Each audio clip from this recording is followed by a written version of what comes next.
दोस्तों कल के वीडियो में मैंने आपको बताया था कि शॉर्ट और ऑफ शॉर्ट मोबाइल करके हम एक्सपेरिमेंट करेंगे और मल्टीमीटर से भी वैल्यू चेक करेंगे। उससे पहले भी मैंने कहा था डायोड, कैपेसिटर, रेजिस्टर और कोयल में क्या क्या फॉल्ट आते हैं, और मैंने ये नहीं बताया था कि इसको जो है मल्टीमीटर से कैसे पता चलेगा कि एक ख़राब किस वजह से, शॉर्ट है, डायोड है, या लीक है, या ओपन है। जैसे कि ये 3 प्रकार से ख़राब होता है।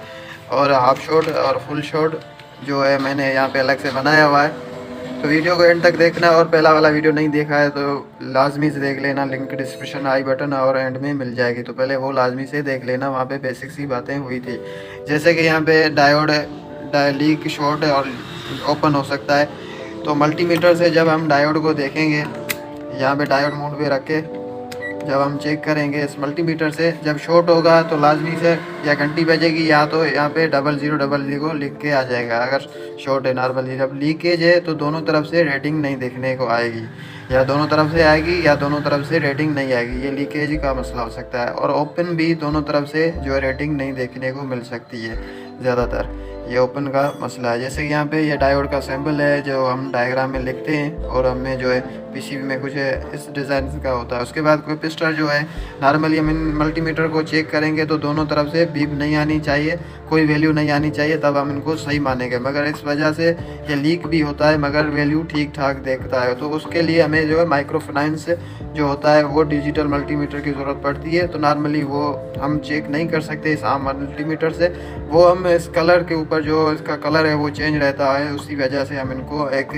चेंज करके जो है देख सकते हैं कि हमारा मसला हल होता है या नहीं। उसके बाद कोयल है, कोयल बीप पे भी, कोयल नॉर्मल तो सही होगी तो बीप देगी, मगर बीप दे रही है उसके बाद भी ख़राब हो सकती है, क्योंकि इनके अंदर एक इंडक्टर, एक चकमक रहती है, इंडक्टर जिसको बोलते हैं, उसके ऊपर ऐसी तार लपेटी रहती है जो उनके ऊपर भी कवर होता है, उस वायर के ऊपर। जब वो कवर आपस में जल के राख हो जाता है तो क्या होता है, बीप तो आ रही होगी है, मगर हमारा जो मसला होता है वो फॉल्ट की सूरत में आता है। यानी बीप तो आ रही है मगर कोयल का जो डीसी या कोई करंट है तो वहाँ पे लीकेज का मसला भी हो सकता है, या करंट जो है वो इंडक्टर अपने आप रख रहा है, ये कोयल का मसला हो सकता है। और बीप भी आ रही है तो ब्लैक कोयल है जो बूस्टर कोयल होती है ज़्यादातर, वो मसला उसमें आता है, नॉर्मली कोयल में नहीं आता है। उसके बाद रजिस्टर ओपन होता है और लीक होता है, ये शॉर्ट नहीं होता है।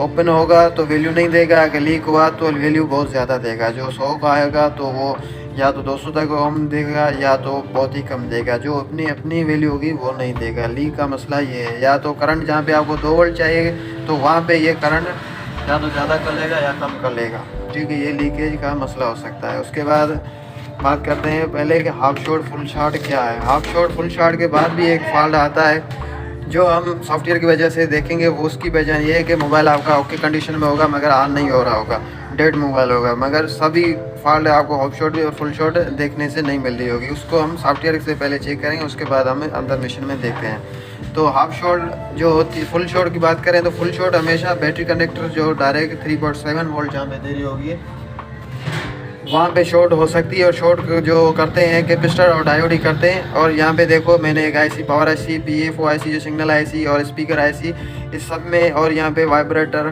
और यहाँ पे एलईडी, और एलईडी का ये माइनस, ठीक है, यहाँ पे एलसीडी की लाइट्स, सब में आपको डायरेक्ट करंट देखने को मिलेगा। जैसे कि इस बोर्ड में ये आईसी और ये आईडियो आईसी, उसके बाद ये कीपैड लाइट्स, एलसीडी लाइट्स, और जो हमारी ऊपर वाली लाइट्स होती है उसमें डायरेक्ट करंट होता है, जिसमें कैपेसिटर लगे हुए रहते हैं, वो शॉर्ट हो गए तो ये हमारा मल्टीमीटर में फुल शॉर्ट देखने को मिलेगा, जिसको हम कैपेसिटर शॉर्ट मान सकते हैं और आईसी भी शॉर्ट हो सकती है। उसके बाद बात करें हाफ शॉर्ट की, तो हाफ शॉर्ट हमारी सेकेंडरी लाइन, यानी जिसको बी बेड से कोई कनेक्शन नहीं हो, डायरेक्ट बी बेड से नहीं हो, जैसे कि ये पावर आईसी से थ्रू जाती है। ये चार्जिंग सेक्शन भी हमारा सेकेंडरी लाइन कह सकते हैं। इसमें अगर ये शॉर्ट हो गया तो हमारा मोबाइल ऑन तो होगा मगर करंट बहुत ज़्यादा लेगा, ऑन तो हो रहा होगा। हाफ शॉर्ट में ज़्यादातर मोबाइल ऑन होते हैं, तो जब आपका मोबाइल ऑन हो रहा है, बैटरी ज़्यादा खर्च कर रहा है तो आपकी हाफ शॉर्ट है। तो चार्जिंग सेक्शन बहुत पहले आपको देखना है, इसमें डायोड और कैपेसिटर ज़्यादातर लगे हुए रहते हैं, ये शॉर्ट हो सकते हैं। आईसी का ग्राउंड से कनेक्शन है, जो अभी चाइना के मोबाइल आ रहे हैं उनके साथ नहीं होता है ज़्यादातर। अभी एंड्रॉयड में तो आईसी जो है 2 तक भी लगने को देखने को मिल रही है, उसमें ग्राउंड हो सकता है, मगर ये नॉर्मल मोबाइल की बात कर रहा हूँ तो यहाँ पे 2 ही आपको ऑप्शन मिलेंगे। बैटरी का सेक्शन में भी यहाँ पे जैसे कि चार्जिंग इसके आसपास कैपेसिटर लगे हुए रहते हैं। बूस्टर जो है ग्राउंड से कनेक्ट होता है, ये भी शॉर्ट हो सकता है। उसके बाद SD कार्ड में 4 नंबर लाइन भी कैपेसिटर उसमें लगा हुआ रहता है, वो भी शॉर्ट हो सकता है। इसकी वजह से मोबाइल ऑन होगा मगर बैटरी बहुत ज़्यादा ज़ाया होगी। उसके बाद जो सॉफ्टवेयर का वो मसला है, वो मोबाइल आपका ओके कंडीशन में मगर सब ठीक ठाक फिर बाहर नहीं हो रहा तो आप पहले सॉफ्टवेयर कर लें, वो भी डेड हो सकता है। तो दोस्तों अब ये मोबाइल ऑन है, अब शॉर्ट इनको करेंगे जैसे कि इनके आपस में जैसे बैटरी शॉर्ट का तो एक्सपेरिमेंट सबने किया होगा। जब ये कैपेसिटर यानी दोनों तरफ से अब अगर यहाँ पे हम मानो एक कैपेसिटर लगा हुआ रहता है, ये ग्राउंड है, जब हम ग्राउंड को यहाँ से कनेक्ट ऐसे करेंगे तो यहाँ पे शॉर्ट हो जाएगा, ये तो नॉर्मली हो गया। अब बात रहती है हाफ शॉर्ट की, तो इसका हम एक्सपेरिमेंट करते हैं कि पहले क्या वैल्यू आती है उसके बाद क्या वैल्यू आती है। हाफ शॉर्ट करेंगे और देखते हैं। तो दोस्तों ये हमारी ओके वैल्यू है। अब हम सेकेंडरी लाइन को शॉर्ट करेंगे जहाँ पे वोल्टेज हो जाते हैं। तो यहाँ पे 4 नंबर लाइन जो इस कार्ड जे की है उसमें हम वोल्टेज वाली लाइन 4 नंबर को शॉर्ट करके फिर हम देखते हैं वैल्यू और उसके बाद ऑन भी सेट करेंगे। यहाँ पे ओके वैल्यू 456 है। जैसे ही हम वोल्टेज वाली लाइन को शॉर्ट करते हैं तो 426 हो गई लाइन, ठीक है, वैल्यू बहुत ही कम हो गई, ठीक है। तो अब हम इनको शॉर्ट ही करके ऑन करते हैं सेट को।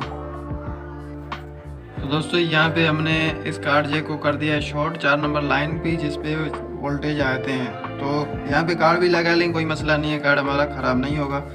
और उसके बाद यहाँ पे वैल्यू आपको मैं दोबारा देखा रहा हूँ 419.18 इस तक आ रही है, यानी 456 से बहुत ही कम हो गई है। अब ये हाफ शॉर्ट हम इनको मान सकते हैं। तो 4 वोल्ट लाइन कार्ड एक शॉर्ट है तो यहाँ पे एम्पियर नहीं ले रहा है, मगर जैसे ही ऑन करूँगा ये देखो दोस्तों कैसे जो नॉर्मली हम यूज़ करते हैं तो ये थोड़ा सा आगे जो है एम्पियर लेता है और यहाँ तक लेता है। एम्पियर में लेने में फ़र्क होगा, बहुत ही ज़्यादा एम्पियर देखो कैसे झटका मारा यहाँ पे, ठीक है दोस्तों। उसके बाद ये थोड़ी पावर सप्लाई बैटरी लो है, देखो चार्ज कर लिया है ताकि पावर सप्लाई से एम्पियर का भी पता चले। तो एम्पियर देखो थोड़े से ज़्यादा आ रहे हैं, ये वोल्टेज वाली लाइन है इसके लिए एम्पियर थोड़े से ज़्यादा खर्च होंगे। इससे हमारी बैटरी जो है 2 दिन चलेगी तो इससे हमारी 1.5 दिन चलेगी, इतना ज़्यादा फ़र्क नहीं होगा। अब हम थोड़ा सा शार्ट को बढ़ाते हैं। तो दोस्तों यहाँ पे ये चार्जिंग सेक्शन वाला जो डायोड है उन दोनों को हमने जो है यहाँ पे जंपर करके शॉर्ट कर लिया है, ये भी सेकेंडरी लाइन है। तो यहाँ पे हम पहले इसको लगाने के बाद हम चार्जिंग इनपुट करेंगे।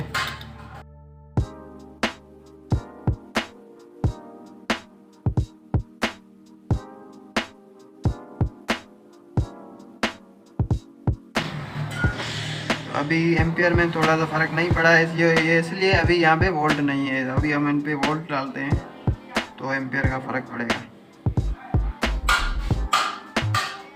तो थोड़ा सा फ़र्क पड़ा है और इधर उधर भी है जो है मीटर का घंटा जो है हमारा हो रहा है। तो यहाँ पे चार्जिंग भी नहीं ले रहा है, इसके लिए ये चार्जिंग पहले तो ले रहा था मगर अब नहीं ले रहा है क्योंकि ये शॉर्ट है। अब हम इनको जंपर को यहाँ से तोड़ते हैं तो यहाँ पे देखो हमारी चार्जिंग इनपुट हो गई और यहाँ पे ये मीटर पीछे चला गया। चार्जिंग में लगाओगे तो पावर सप्लाई का एम्पियर वाला मीटर जो है पीछे चला जाएगा, आगे चला जाएगा, ये मसला होता रहता है। तो दोस्तों वीडियो बनाने से आपको भी सीख मिलती है और मैं कसम से बताऊं मुझे भी बहुत सीख मिलती है। तो यार चैनल को सब्सक्राइब ज़रूर कर देना और भी एक्सपेरिमेंट अगर आपको चाहिए तो कमेंट में ज़रूर बताना। अल्लाह हाफ़िज़।